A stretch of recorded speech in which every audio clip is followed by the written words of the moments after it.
everybody. Thanks for tuning in for another episode of Capital Spotlight. Today on the podcast, we have Representative Buddy Carter from Georgia's 1st District. His district covers the entire shoreline of Georgia, and he'll tell you about it because he loves his area. He was a pharmacist for decades before coming to Congress. He had his own business, so he talks about how his business experience led him to creating a very functional congressional office here in DC.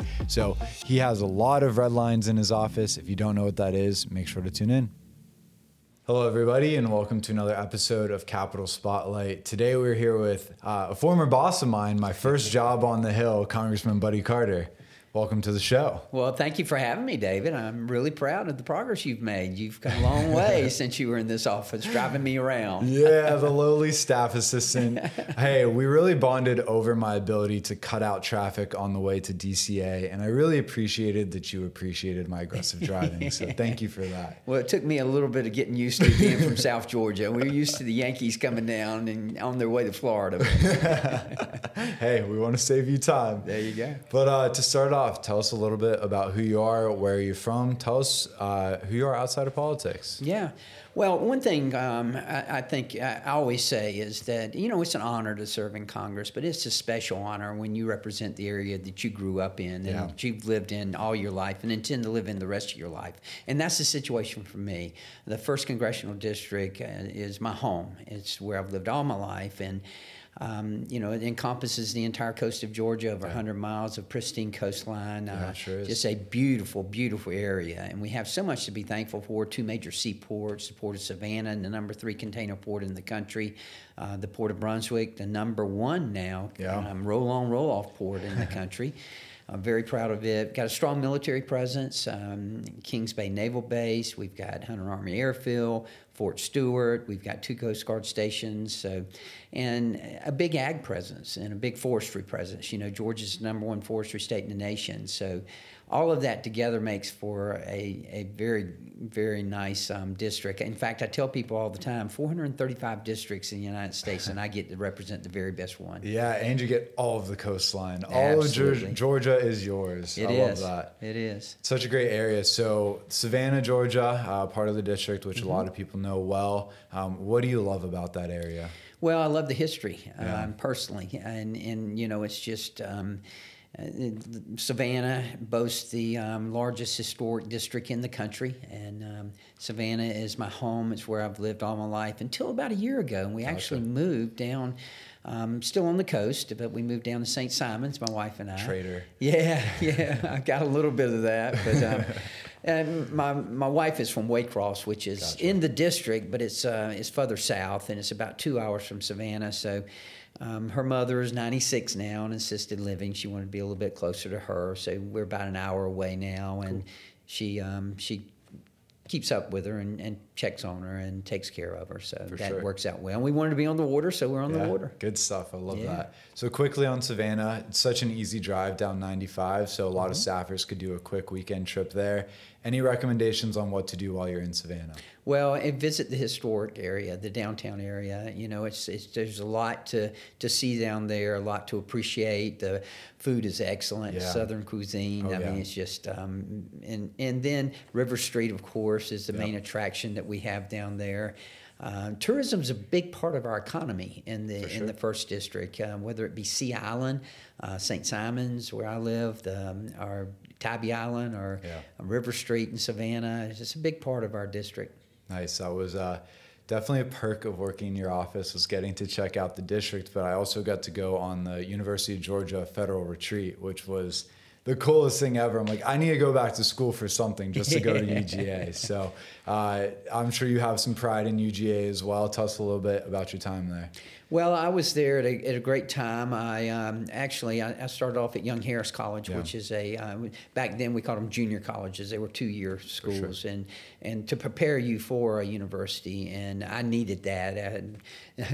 As most 18-year-old boys do. Yeah, that's true. I appreciate that, but I needed that preparation, and it prepared me for Georgia. And I was at the University of Georgia from 1977 to 1980, and a great time to be at Georgia and a great experience, and I love going back. It brings back such great memories for me. Yeah, it's such a beautiful place and just a lot of fun, great football. It's a thing to experience for sure. So tell us a little bit about your pharmaceutical career. How did you build your business? Where did it start? And then up until you started running for office, just what was that career span like? Well, first of all, we have to go back a little ways because, unfortunately, my athletic career peaked about in 8th grade. And I always wanted to be a football, baseball, basketball star. Unfortunately, not only was I short, I was also slow.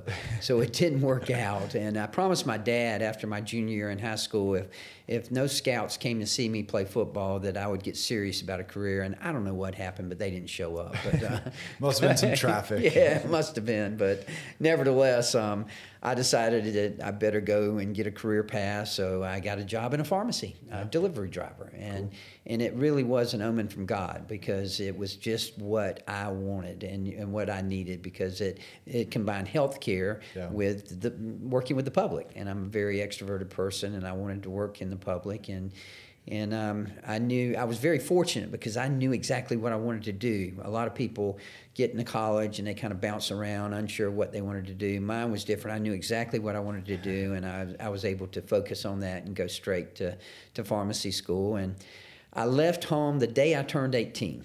It wasn't, I'm 18, I'm out of here. It just so happened to be the day I turned 18. I swore up and down I'd never go back. And of course, after I graduated from college, the first thing I did was go straight back home. And in that period of time, my dad went from being the dumbest man I'd ever met to the smartest man I'd ever met. And I went home. I didn't want to move into my hometown, but I went near there, and still in West Chatham County, and grew up in Port Wentworth. And when I moved back, I moved to Pooler and lived in Pooler from 1980 until last year. Yeah. And I had worked in the pharmacy, and I always aspired to own my own business. I worked for someone for 8 years, and then I opened my own business on November 21st, 1988. Very cool. It was interesting the way it started out because retail pharmacy, independent retail pharmacy at that time was very profitable, and that's what I wanted to do. And I was servicing a nursing home for the fellow I was working for, and it was in my hometown of Port Wentworth. And the owner called me up. He said, "I want you to service my nursing home." I said, "Look, I got to get my business started. I ain't got time to mess with you." And he kept pestering me, and I said, "Okay, I'll do it for you, but once I get my business going, you're probably going to have to find somebody else because I'm going to be busy." Well, a couple of weeks later, my roommate from college called me up and said, "Listen, I got a friend down there who's got a nursing home. He wants you to service." I said, "Y'all need to leave me alone. I got to get my business built, So I started off with 2 nursing homes, and the next thing I know, I had 4 nursing homes, and I had 6 nursing homes. Jeez. Then my roommate from college called me up, and he said, "You need to separate your businesses." And I did. I separated my retail business from my institutional nursing home business. And I did very good with the retail business. I had 3 pharmacies at one time, 3 retail pharmacies, but my real business success came in the institutional and nursing homes. And before I sold out my nursing home business, before I sold it, I was the second highest nursing home provider in the state, and I was very proud of that. That's great. Servicing nursing homes all through South Georgia and South Carolina, and really did well with that business, and it was very good for me and helped me, but did well with the retail pharmacies too, but really did well with that. For sure. So early in that process, as you're getting things going, can you give us a peek into that struggle? I kind of want some reassurance that I'm not the only one that had a hard time at the beginning, but what was it like for you? It was frightening. Yeah. I went to the bank to borrow money and got turned down twice, and went to the third time, and the same fella who owned the nursing home in my hometown in Port Wentworth happened to be in there that day and saw me in the bank, and and then he got to ask me what I was doing, and I told him, and he made the call to the banker and said, "Look, this is a good boy, comes from a good family, you ought to make him the loan." And the banker made me the loan because of what he had said, and I will always be indebted to Cleve Fountain for doing that. And he made me the loan, and it was Lee Knight at First Union Bank, and he made me the loan. I borrowed an amount of money to get started, and then my wholesaler, the drug wholesaler, extended me a line of credit, and I combined the two of those and set as my goal to repay my debt, and unlike the federal government, and I was able to do that, and then I set as my goal to pay off my house, and very proud that since 1994 I haven't owed anybody anything. And good for you. Dave Ramsey would be so proud of you. And it was so it really has been a blessing, but I tell you, it is and look, I started a business and maintained the business, and both of them take a certain skill set, and both of them are scary.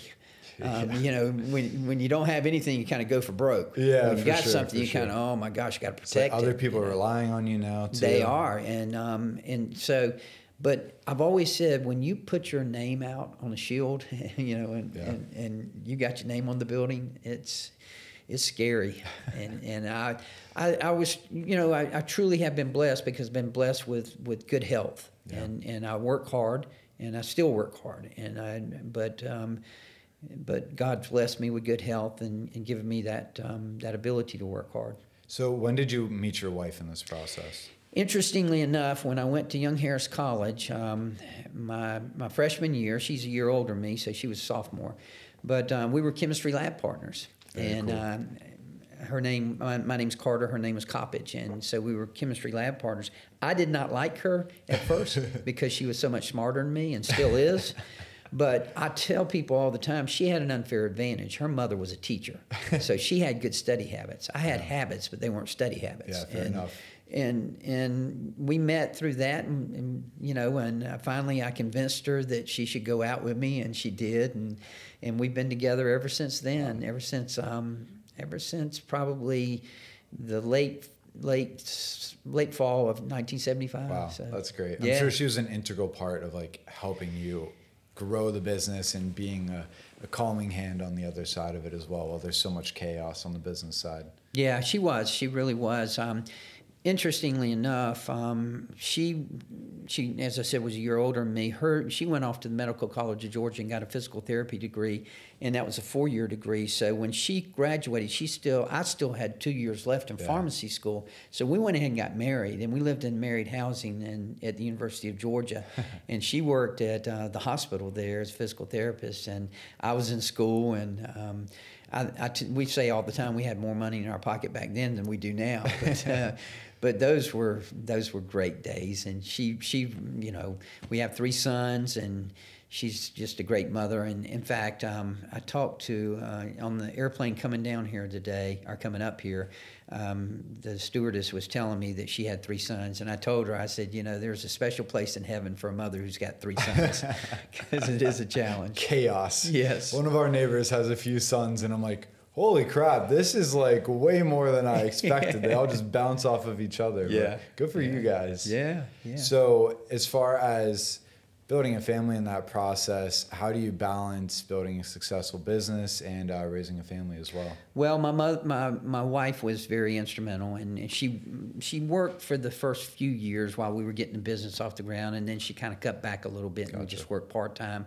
But she was very active, and I was too. I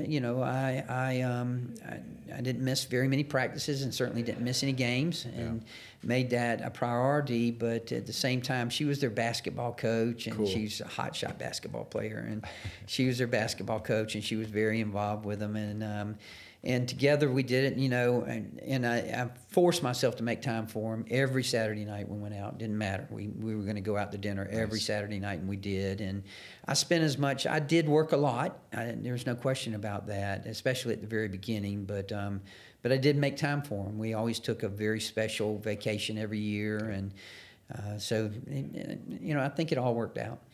Any dating advice for the young people in DC trying to figure it out right now when it comes to finding a partner? Yeah, just you know, somebody that you have common interest in, I think is a lot, and you know, love is blind. We all understand that, but at the same time, it's good, I think, to have a partner. And certainly, we've been married now for 46 years, and it's been a true blessing for us. Man, that's great.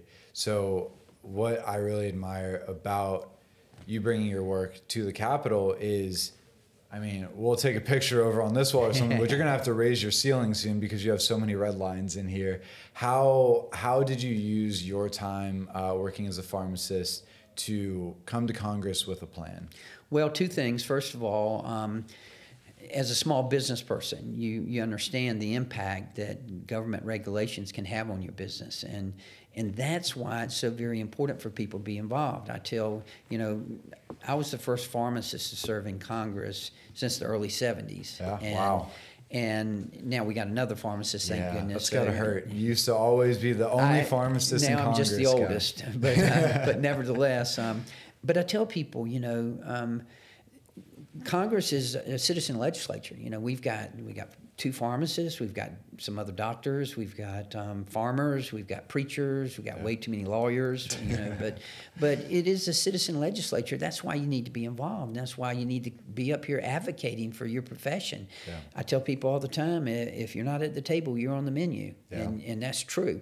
And I think that a lot of groups have taken that to heart. That's why they're up here and they're advocating for what they should be, and that's their professions, and that's very important. But secondly, healthcare. I've seen through the years the escalating costs of healthcare. Yeah. Right now in our budget, Medicaid and Medicare is the fastest growing area in our budget, and we've got an aging population, so we've got to get healthcare costs under control. And that's going to take a concerted effort and some changes. And that's why I'm excited that we've got a president in office now who's going to shake things up. And I think that's going to be good. And I think that's his message. And he's not going to want business as usual. He wants to see how we can shake things up. And I really think we need some changes in healthcare, and we need to have more competition. That's the only way we're ever going to lower cost, is to have more competition. I think what's cool about your career too is there's bills on the wall, and they're not just signed by Trump, but they're signed by Obama. Oh, yeah. And I haven't been in the office since Biden's been president, but I wouldn't be surprised if there's one on the wall from that too. Yeah. So how many pieces of legislation do you have that you've passed? I think that we've passed somewhere around 15. Jeez. That's crazy. Very fortunate and very blessed, and I appreciate you pointing out, because they have been bipartisan in the sense that we've had Obama, we've had a lot by Trump, of course, and then we've had some by Biden, and going to have another one the end of this week by Biden. Wow. So I'm excited about that as well. Congratulations! Yeah. It's just so cool to see. And I know when I used to give tours of constituents when they'd come to the office, you bring them into this office and you say, hey, do you know what a red line is? And then you show them your work, and it's all across the walls here. Yeah. And I think that shows your constituents, okay, he's here getting stuff done. Right. And, it is important. A lot of it's healthcare, of course, but there are other things too. I mean, we're not just one trick pony here. We try to diversify ourselves and identify other areas that we can be of benefit to. So as far as working on a bipartisan basis to get everything done that you want to get done, it matters to build those coalitions across the aisle. What advice do you have for staffers when it comes to building these relationships to further policy agenda? Well, look, particularly in healthcare, it's easy, if you ask me, because independents, Democrats, and Republicans all want the same thing in healthcare. You want accessible, affordable, quality healthcare. Yeah. Everybody wants that. For sure. And that's why, and serving on the Energy and Commerce Committee, which I would submit is the most bipartisan committee in Congress. Yeah. We work together on a number of issues, particularly in healthcare. That makes it easy. We all want energy independence. Now, some of us, there might be a different way to get to that, but we all understand that that's important. And look, working across the aisle, some of my good friends are in the other party. So, and there are times when I feel like I have as much, if not more, in common with them than I do with some members of my own conference. Yeah, that's great. I think that goes a long way in recognizing that's kind of our mindset with Connect is let's help people realize that you have way more in common than you think with the other side, and it just leads to great opportunities for connection. Yep. So I know this was super important for you, but how do you run a congressional office like a business? Well, that's an easy thing because in business, the key is surround yourself with good people and let them go at it. Same thing here. You know, you worked here, and you know that we've got a great staff. For sure. And it starts from the top. I got a great chief of staff who's been with me since the get-go. Yeah. You know, and when I first got here, I told him, look, I've been managing, I own my own business for 32 years. I didn't come up here to run a business. I came up here to legislate. Yeah. You run it. And he pretty much runs the office. Of course, I make all the major decisions, but the hires and the fires, but he does the daily routine. Yeah. And he does a great job. And then, you know, it is like it was in business. In business, I always felt like you had to take care of your nucleus. You had to have a very strong nucleus, and then that would take care of everything else. And you want to make sure that you're taking care of everybody. Yeah. Everybody's important. Everybody in this office has an important job. Everybody in the district has an important job. And it's really not that different from retail, you know, because my pharmacies were apothecaries that we filled prescriptions. We didn't have all the lounge chairs and all that. Yeah. We didn't have that. We had just, you know, you walked in and you had a lobby, and we filled prescriptions. We filled them fast and accurately, and that was our focus. Well, it was all about customer service, and this is about customer service. This is no different. Yeah. You know, I have had 3 rules when I was in retail, and I have 3 rules here. The first is that you got to show up for work. Yeah. Because if you don't show up for work, you ain't doing us no good whatsoever. Sure. The second is that you got to be nice to the customers. Yep. And our constituents are our customers. You have to be nice to them.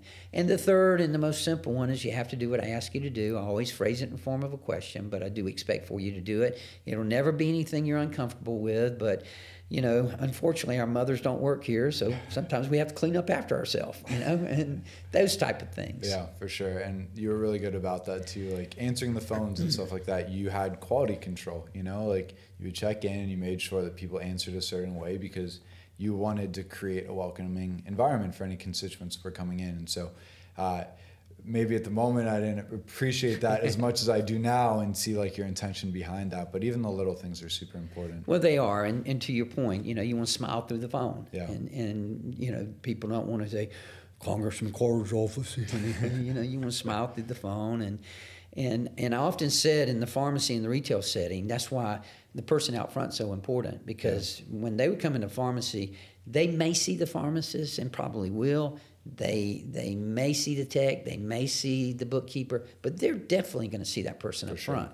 So the impression they have of that person up front is going to be the impression that they have of the business. So that's why you need to present yourself well and make sure that you give a good impression. Absolutely. So on a slightly sadder note, but your time working as a pharmacist, you got to experience the opioid crisis firsthand. Can you just tell us a little bit about that experience? Because it's starting to hit pop culture a little bit with the Netflix documentaries and more information about the Sackler family, stuff like that. But what was your experience having it happen? Well, I was right in the thick of it. We called it we had pill mills where there were doctors that didn't do anything but write the prescriptions, and we called it the holy trinity of drug abuse. It was OxyContin, Soma, and then we had Xanax to go along with it. They'd had prescriptions for those. And, you know, it was, we know now what the Sackler family and what Purdue was doing. But back then it really was different because the federal government had, you know, they were all in trying to stress pain relief and actually had smiley faces that patients would judge as they left the hospital. You know, how was your pain under control or not? Yeah. So, you know, in that way it was kind of encouraging it. But we could see what was going on. I was in the Georgia State Legislature then, and I sponsored legislation, the Prescription Drug Monitoring Program, that would give us an opportunity to have a program where pharmacists could go and look and see if patients were abusing medications. Gotcha.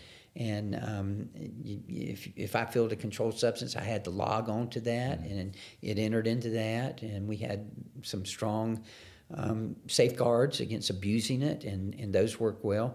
Prescription drug monitoring program has worked well throughout the country, and I was proud to have started that in Georgia.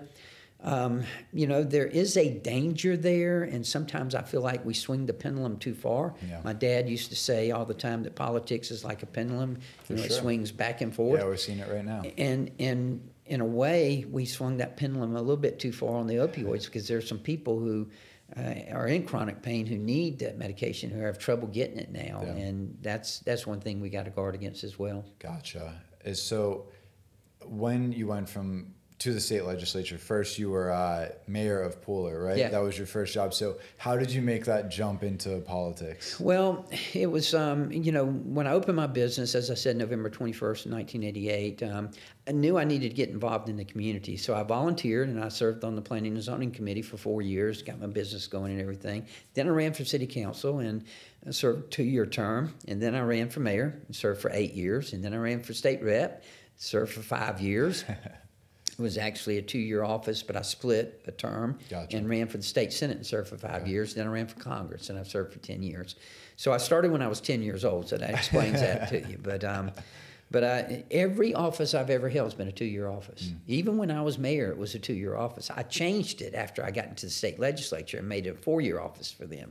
But when I was mayor, it was a 2-year office. Gotcha. And I figured it up the other day. I think I've run 14 times in the last 26 years. So people talk about term limits, and I'm thinking, geez, I've been on the ballot 14 times. You had a chance to kick me out if you didn't want me. Yeah. So why did you make the term 4 years instead of 2?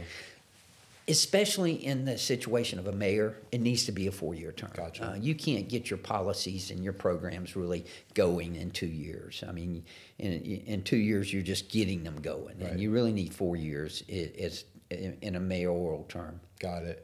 So let's transition to who Buddy Carter is outside of politics. So we definitely want to know more about what you love to do, but we do know that you love to read. So tell us a little bit more about that. What do you like to read? What's your type of vibe for when you like to read? What is it? Well, I don't really care for fiction that much. I like nonfiction. And one of my favorite writers is Eric Larson. Okay. I love Devil in the White City, and love that book, The Splendid and the Vile. And I've just gotten his latest book. My son just finished it and gave it to me this past weekend, so I look forward to get started on that. I've slowed down a little bit this year. I'm reading through the Bible, and that's taking a little bit of my time. Are you doing Bible recap by any chance? No, I've got a daily Bible study that I'm doing. Gotcha. And I'm going all the way through it, and it's good, but it's taking a for a time. It's hard to do it all in a year. You get the numbers and everything. Anyone who gets through numbers, I'm like, good for you, man. Good for you. But I'm also reading another book. I just finished Friends Divided with John Adams and Thomas Jefferson, a great read. But I started a book on Aaron Burr, and I'll tell you why. I mentioned that I moved down to St. Simons, and the road in front of our house is Hampton Point, but there's another road right in front of our house. It's called Aaron Burr. Okay. And I got to asking around, why'd y'all name this Aaron Burr? Come to find out, after his duel with Alexander Hamilton, he went down to St. Simon's Island.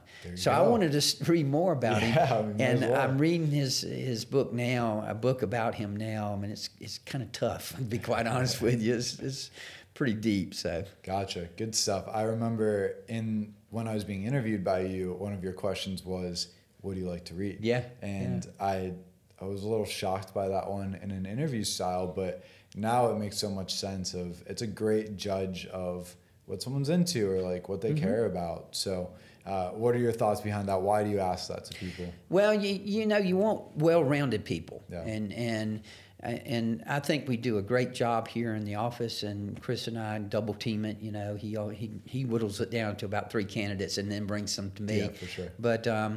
But you want people who are well-rounded. You've always, Abraham Lincoln said, most people are as happy as they want to be. Yeah. And if you come in here looking for me to make you happy, that ain't gonna work. I can't make you happy. Sure. You got to be happy. So you just want well-rounded people who are balanced. Yeah, I think that's such a great question. It's very telling of someone's personality too, what they like to read. So that's a good one. On the other end, like you said, you've been blessed with great health. I think you play a part in that. You're doing something called the 1,000 push-up challenge. Tell us about that. We do that from time to time. Okay. I do 500 push-ups every morning. I say every morning, usually 5 out of 7. There's usually a couple of mornings that you just can't get it done, but I seldom miss. And And I just, my dad, he never took care of himself, but in his early 50s, he was, he started having some heart problems, and I decided I better get busy, and, and I started working out, and I always lifted weights and, worked out. As I said, I wanted to be an athlete, but it just didn't work out. But it is important, and that's one thing I really enjoy about Congress is the camaraderie of the members' gym. Yeah. And, I sleep in my office. I have a roll-out cot. My loving wife spared no expense and bought me a roll-out cot, top of the line. And we have a half bath here, but we have a members' gym, lockers and, gym equipment, showers. And it's just like living in a dormitory, and it's the most bipartisan area, nonpartisan area in Congress because, you don't know whether it's a Republican or Democrat. All you know is some guy next to you is sweating. Yeah, for sure. How has it been living in your office? Because as long as I remember, that's been the case. Yeah. Is it to help your productivity? Does it make it hard to separate work and life sometimes? I don't think it does. I'm up here to work, not to live. Okay. Washington's a great area. But at the same time, as I mentioned, it's a citizen legislature. If it's healthcare, I'm okay. I can wing it. But, when you get into some subject that you're not familiar with, you got to study. I mean, I feel like I'm back in school. Yeah, every night, I guarantee every night I'm spending anywhere from 30 minutes to an hour and a half just reading and preparing for the next day. Because a lot of your committee hearings are on national TV. You don't want to embarrass yourself. You don't want to embarrass your district. So you need to be educated in what you're talking about. And that takes study. For sure. That's, and instead of having to drive to an apartment or whatever, I'm just here, at night studying and reading and preparing for the next day. Good stuff. That's impressive, and I think that's probably why you have so many bills that you've passed is because you're putting in that extra time that some members may miss, and that's good for you. That's got to be tough sometimes. It is. Well, so tell us a little bit more about your family. I know you have some grandkids as well. I do. We have 3 sons, and they're adults now, and all of them have families. They're spread out all over the country. The oldest is in Charlottesville, Virginia, and he and his wife have 3 children, identical twin granddaughters for us. I can't even tell them apart. I just call them Princess. But they're the oldest. They're 11. And interestingly enough, she's a triplet.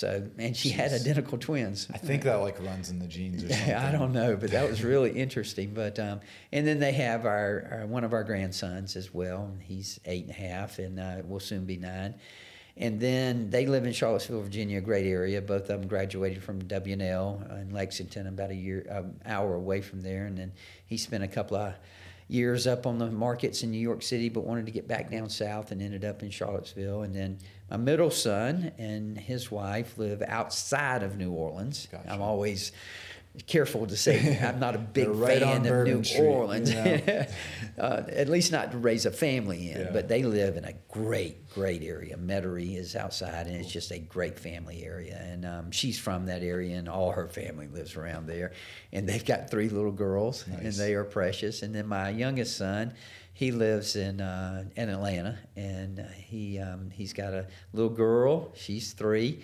She just turned 3 on October 28th, and before she turned 3 years old, she was water skiing. Her other grandfather was a trick skier, does backflips and everything, and her mother was a trick skier at the University of Alabama.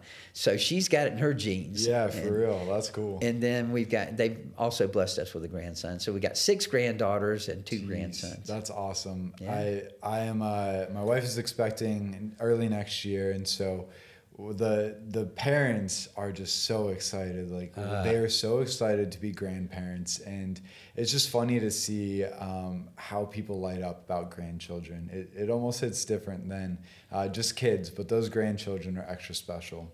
They are. There's nothing like the headlights coming and the taillights going. So as Grandpa Buddy, what's your name? Poppy. Poppy. All right. So what do you do as Grandpa? When the kids are over, what are you doing? Well, my grandson is, he'll be 9 soon, so ours is a little bit different. Yeah. We can do a little roughhousing, and he likes to roughhouse. But with the girls, it's more, with the baby dolls and things that I'm not quite honestly familiar with, so I've had to learn. but they're all so precious. They really are. They're such blessings. That's got to be a switch up going from having 3 boys to a bunch of granddaughters. It is. Sure. It is very rewarding, though. Yeah, I bet. So what else? What else kind of circles you out as a person outside of politics? Well, obviously, church is very important to me, and my faith is very important to me. My family is very important to me. My community and my home is very important. I, as you know, I take this job very seriously, and I work very hard at it. And because I want to do a good job, and I'm going to do a good job. Sure. As hard as I have to work, I'm going to do a good job. This is such an honor. And, we send out we send out congratulatory letters. We go through all the newspapers and everything throughout the district and send congratulatory letters. And it means so much to people, not coming from Buddy Carter, but they're getting a letter from their congressman. Yeah. And, I got a letter from my congressman. And that just means so much to them. Yeah, that's great. It's the little things, it really ingratiates you to the community and shows that you care. That's awesome. Yeah. As far as your faith, how do you bring that into your work here in Congress? How do those balance each other out? They do balance out, and sometimes it's difficult. These are tough decisions we have to make up here. I remember when Jimmy Carter was president, he wrote a book, Keeping Faith, afterwards, and he said that every decision he made as president was hard because all the easy decisions had been made below him. Yeah, for sure. And it's kind of true that the further up the ladder you get, the tougher the decisions become. But through faith and prayer and discernment, you make the best you can and you go with it. Nice, that's great. As far as who you are as a football fan, fill us in a little bit, and I think that's a great place for us to end. Yeah, go Dogs. I graduated from University of Georgia in the spring of 1980, and Herschel came in the fall of 1980 and brought us our national championship. What a time to be alive. Yeah, it was great. And then, of course, recently with Kirby Smart, we've had 2 out of the last 3 years we've been national champions. We're doing well this year, and I just love Georgia football. Yeah. And last note, this is something you're so good at. I think a lot of people can learn from, to be future leaders or current leaders, is the opportunities you gave to staff. And this may not have been the one that you're most intimately involved in, but going to the Georgia Federal Retreat, I got to meet Kirby Smart, so that was super cool too. But I also just remember, it was my first week on the job, and I was just underwater in tour requests that were just backed up to no end. And you just asked me, hey, do you want to go to this Library of Congress event that's happening this week? And so you just took me along and got to meet a bunch of cool people and sit at a dinner table with a bunch of congressmen. And I just appreciate that you're always willing to bring your staff in on those super cool experiences that not a lot of people get to do as staff. So thank you. And we are truly blessed up here. We get to do a lot of things that a lot of people don't get to do. And certainly I enjoyed the dinners at the Library of Congress. I enjoyed travel. Before I became a member of Congress, I had only been out of the country one time, and that was Montreal, Canada, on a business trip. But since I've been a member of Congress, I've been able to travel the world, and that is extremely important. Yeah. You're making decisions up here and voting on things that impact the world, and you need to see the world. Yeah. And I just think it's invaluable for members of Congress to be able to travel. One last question, I promise this is the real last question. What's been your most memorable trip? My most memorable trip was, obviously, we got to go to Israel, and we got to walk in the Holy Land. That was probably number one. But a close number two was that I got to go to Australia and got to go snorkeling on the Great Barrier Reef. Wow, that's very cool. It's like swimming in an aquarium. That's super cool. Yeah. Well, Congressman, thank you for joining the podcast. It's been great having you. Thank you.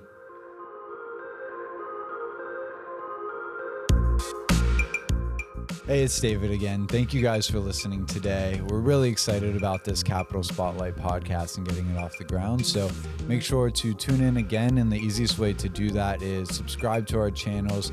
Check us out on social media at Connect App, CNCT, APP, basically everywhere. So find us there, subscribe to our newsletter, and check out our website, capitolconnect.com. Thanks, guys.